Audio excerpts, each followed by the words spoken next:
અંકુશ ગવાણ, શિક્ષણ સમિતિની શાળા નંબર 135માં મુખ્ય શિક્ષક છું અને પ્રાથમિક શિક્ષક મંડળમાં પ્રમુખ તરીકે ફરજ બજાવું છું। આ વર્ષે ડિજિટલ પોર્ટલની જે રજિસ્ટ્રેશનની પ્રક્રિયા છે એમાં ફેમિલી આઈડીના નામે એક સુધારો થયો છે, જેમાં રાશન કાર્ડની વિગત નાખવી ફરજિયાત થઈ ગઈ છે, જેના કારણે પરપ્રાંતીય બાળકોમાં 90%થી વધુ બાળકો શિષ્યવૃત્તિથી વંચિત રહી જાય એવી સ્થિતિ છે।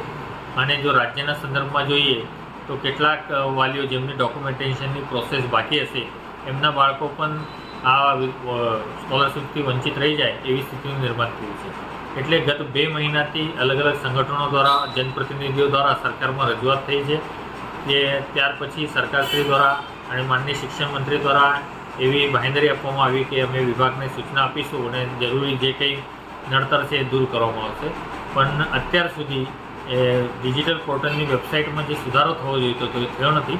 એટલે અમારી માંગણી છે કે ગત વર્ષની જેમ જ રજિસ્ટ્રેશનની પ્રક્રિયા રાખવામાં આવે જેથી તમામ બાળકોને શિષ્યવૃત્તિ મળે। આ માટે અમે અત્યારે આ જ બાબત ફરીથી ધ્યાન પર લાવવા માટે માનનીય રાજ્ય કક્ષાના શિક્ષણ મંત્રી, માનનીય ધારાસભ્ય અમારા લિંબાયતના સંગીતાબેન પાટીલ અને કેન્દ્રીય મંત્રી અને ભાજપા પ્રદેશ પ્રમુખ અને અમારા સાંસદ સી.આર. પટેલ સાહેબને બાબત રજૂ કરી છે, કેમ કે અમારા વિસ્તારમાં આ બાબતથી જે વિદ્યાર્થીઓને પરિણામ થાય છે એની સંખ્યા સૌથી વધારે છે। લગભગ 90થી 95% બાળકો અમારા વિસ્તારના આના કારણે શિષ્યવૃત્તિથી વંચિત રહી જાય એવી સ્થિતિનું નિર્માણ થયું છે।